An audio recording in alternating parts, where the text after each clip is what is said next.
Today, the 5th of December, in Paṇḍitā Sayadaw Forest Meditation Center. Today is the first day that Sayadaw is giving Dhamma talk at this retreat. The retreat started on the December 1st, but as the physician suggested Sayadaw to go for some medical tests, Sayadaw had to take the test for 2 days. And Sayadaw arrived here at the Forest Meditation Center on the 3rd of December, yesterday.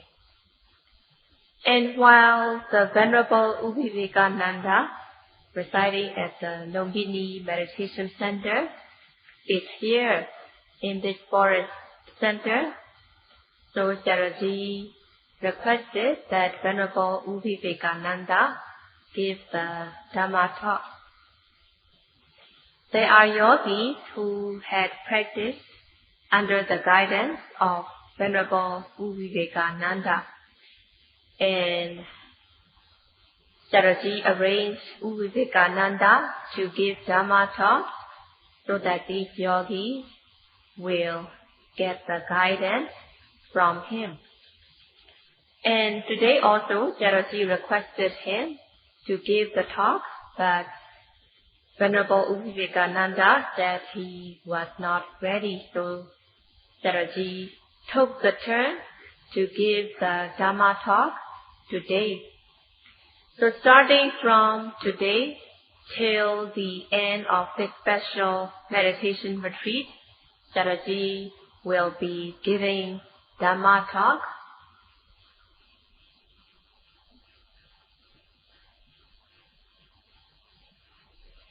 Here at this special meditation retreat, Sayadaw sees more yogis than previous years. And among the yogis, there are those who have practiced meditation before, and there are those who have not practiced meditation before. Sayadaw is going to give Dhamma help to all the yogis according to the teaching of the Buddha in the tradition of the late Venerable Mahasi Sayadaw. And Sayadaw is very glad to see the Dhamma relatives who are here to participate the special meditation retreat. And Sayadaw is also glad to see the new yogis who are coming here, who started to come here in this year. And Sayadaw also explains that even though we are geographically apart, we are relatives. And Sayadaw says that we are related. It is not just saying, but it is really true. Among the yogis, there are Asians who we are related as Asian relatives. And also, Westerners, we are also related to them as world relatives, as we all live on this planet Earth. So we are world relatives. And according to the teachings of the Buddha, we have been related to each other in the previous existences. And now the yogis here come to practice Satipatthana meditation. So we are Dhamma relatives. According to the teachings of the Buddha, we are related to each other in previous existences. Everyone on this planet are our relatives. We have been related to each other in many existences previously. There is no person that we have not been related to. So we have been related as brothers and sisters, aunt and nephew, and so on. So we have been related to each other in previous existences, and we are here meeting again in this life. Because we do not remember the previous existences, we cannot say how we have been related to each other. But according to the teachings of the Buddha, we believe that we have been related to each other as family members, brothers and sisters, aunt and nephew, uncle and niece, and so on. So, through the round of existences, throughout the samsara, we have met each other as relatives. And again, in this life, we are having the chance to meet again as Dhamma relatives.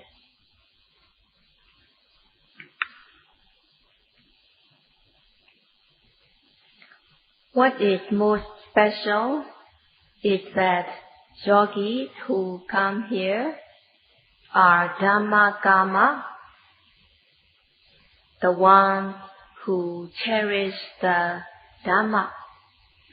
So they are here in seeking the Dhamma, cherishing the Dhamma.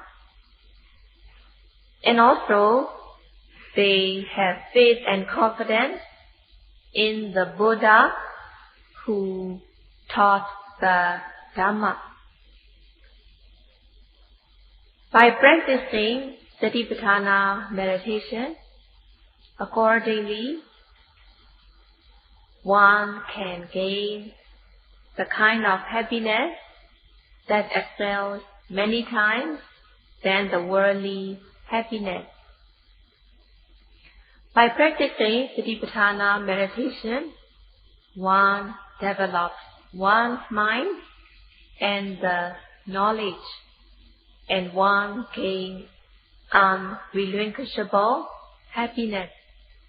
So one must have faith and confidence that this Dhamma practice, Satipatthana practice, can give the unique happiness that excels many times than the worldly happiness. Yogis who are here, they have given up their business or their worldly matters in order to join this meditation retreat. So they had to give up the worldly happiness in order to join the retreat.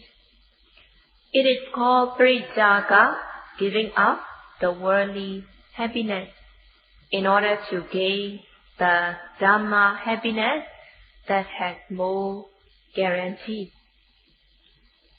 So these yogis are giving up the worldly happiness to come here to practice Satipatthana meditation in order to gain the Dhamma happiness that has a guarantee. Buddha himself perfected parami perfection for many eons in order to attain the Dhamma. And Dhamma can uplift the practitioner. The Dhamma supports and uplifts the practitioner who practices systematically, so that the practitioner is uplifted, protected from the danger and the person becomes upgraded. Buddha himself practiced the Dhamma, and Buddha taught the Dhamma so that other beings can practice the Dhamma in order to become true human, to have a humane mind, and to become outstanding humans. So Buddha taught the Dhamma that Buddha himself practiced.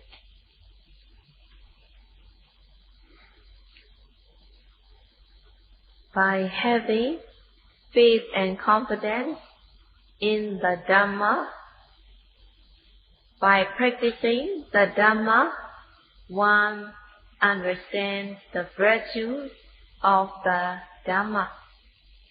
After practicing the Dhamma, one will notice that one changes dramatically. One's body, speech, and mind become more pure. As much one practices the Dhamma, the more the person's body, speech, and mind become amazingly pure. So one will notice a great change in one's life after practicing the Dhamma. And by practicing the Dhamma, one realizes the virtues of the Dhamma.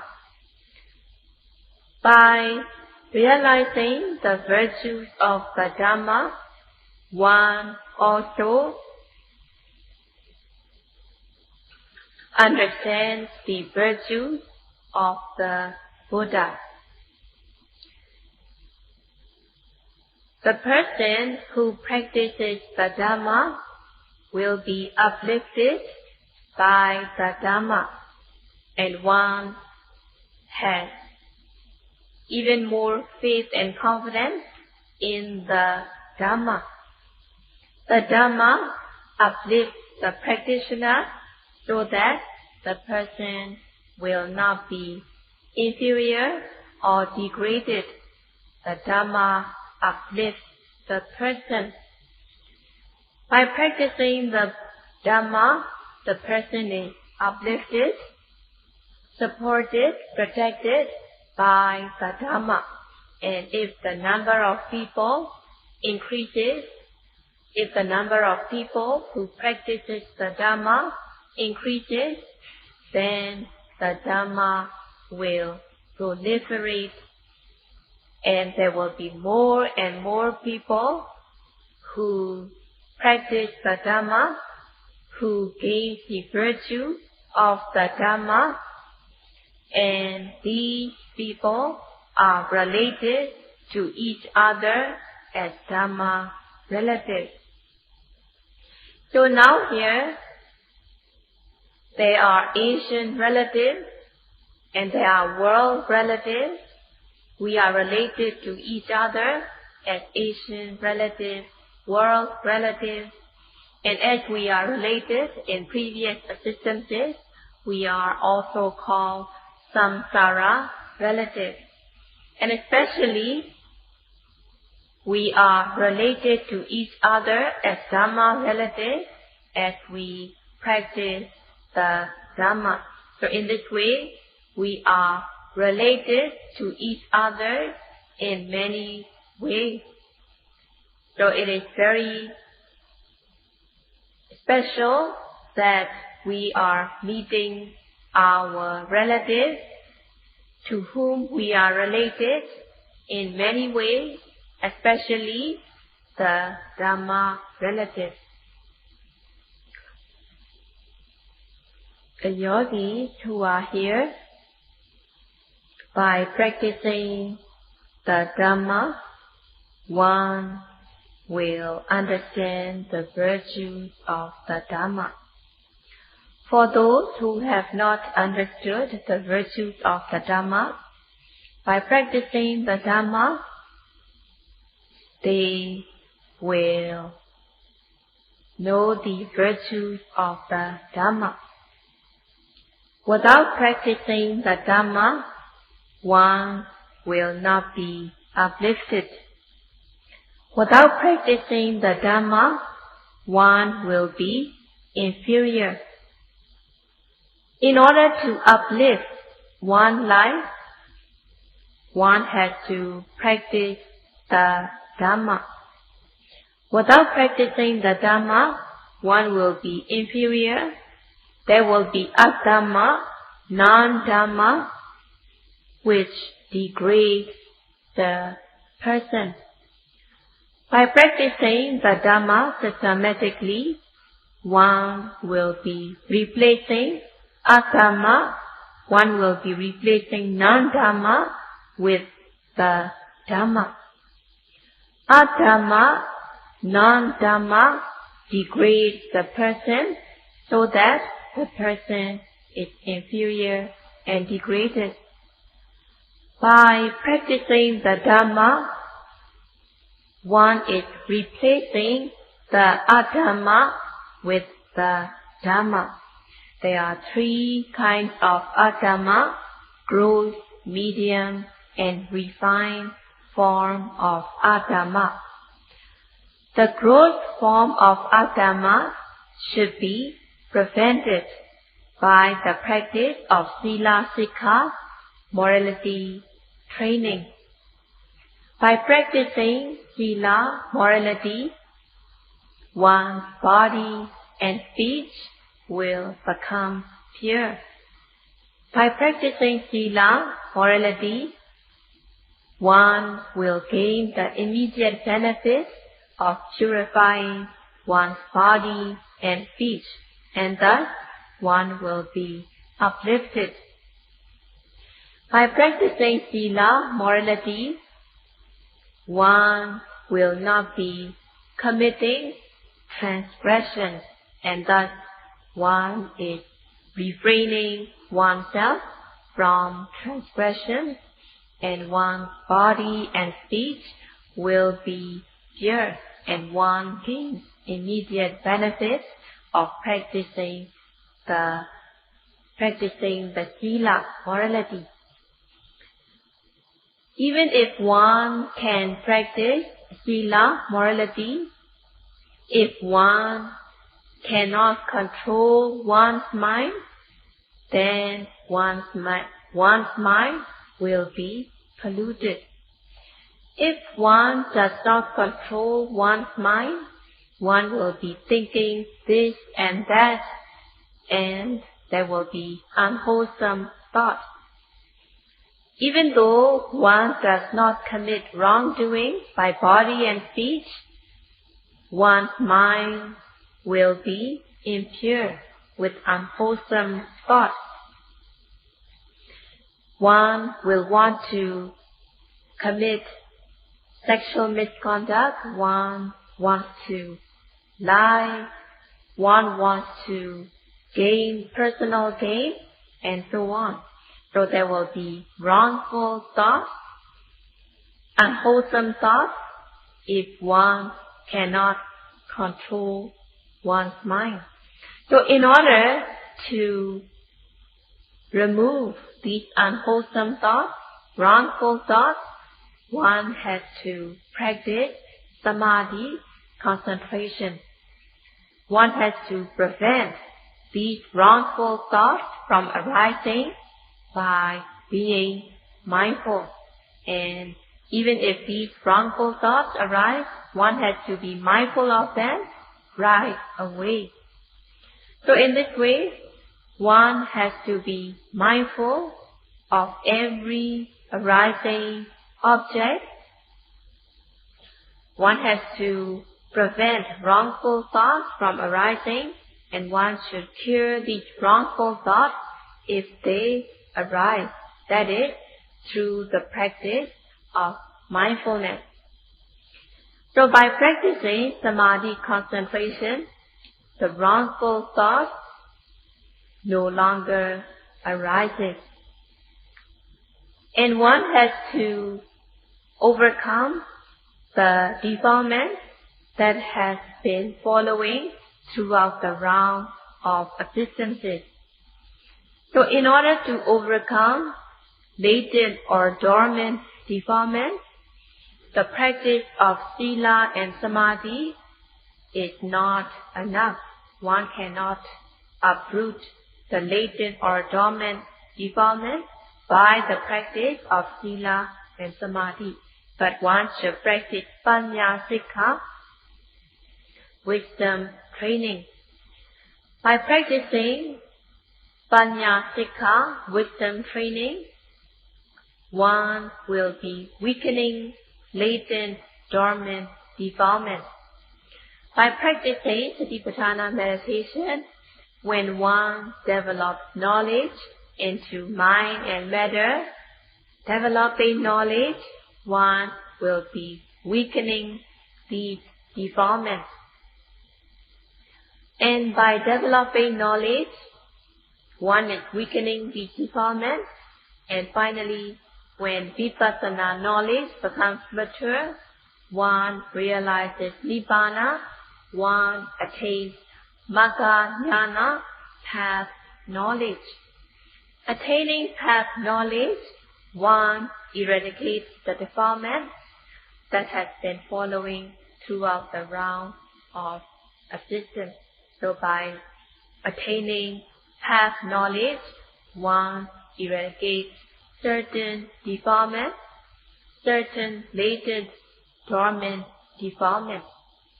So in this way, one has to weaken, one has to remove these latent, dormant defilements by the practice of panya sikha, wisdom training. By removing, by eradicating the defilements, one will be uplifted.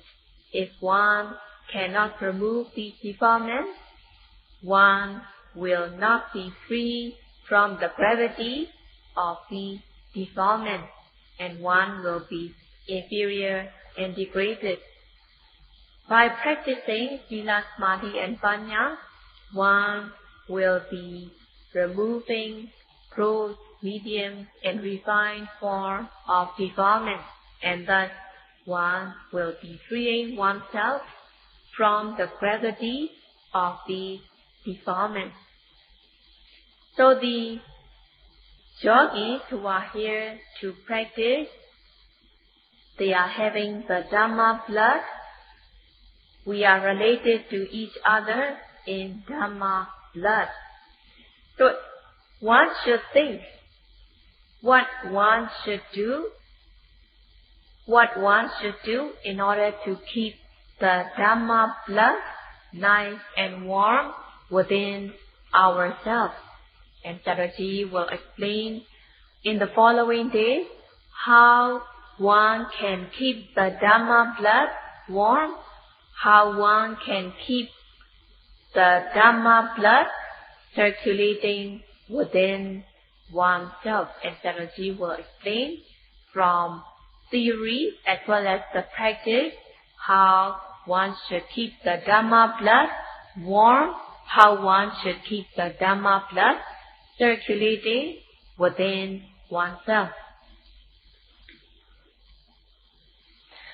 As the conclusion of this Dhamma talk, Sayadaw encourages the yogis who are here to uplift their life by practicing the Dhamma that has the guarantee that they practice according to the Dhamma. While our Dhamma relatives are here, Sayadaw will be giving help with both theory and practice, and Sayadaw will give the Dhamma gift. While Sayadaw and group are giving the Dhamma gift, Sayadaw encourages the yogis to accept the Dhamma gift cherishingly, respectfully, and Sayadaw encourages the yogis to make use of the Dhamma gift, so that it will be worthy of giving the Dhamma gift to these yogis, and they should be making use of this Dhamma gift. By making use of the Dhamma gift, the yogis will understand the virtues of the Dhamma more and more. One's life will be degraded with adhamma if the adhamma, non-dhamma, is overwhelming the person's life. But by practicing the Dhamma uplifts the person so that the person's life is uplifted. So Sayadaw encourages the yogis, may you all be able to practice the Dhamma so that the Dhamma uplifts all of you and thus all of your life. May the Dhamma uplift all of your life by practicing the Dhamma. This will be all for today. Sadhu, sadhu, sadhu. Imaya Dhamma nu Dhamma Patipatiya Bodham Pujemi. Imaya Dhamma nu Dhamma Patipatiya Dhamma Pujemi. Imaya Dhamma nu Dhamma Patipatiya Sangham Pujemi. Ata imaya Patipataya Jaramaranama Parimochisami. Idano Punya Atavakaya Vaham Hotu. Idano Punya Vipassana Pacayo Hotu. Imam no punya bhagan sabba sajana vibhajema sabbe sabda. Imam punya bhagan labhitva sukhita bhavantu. Sadhu.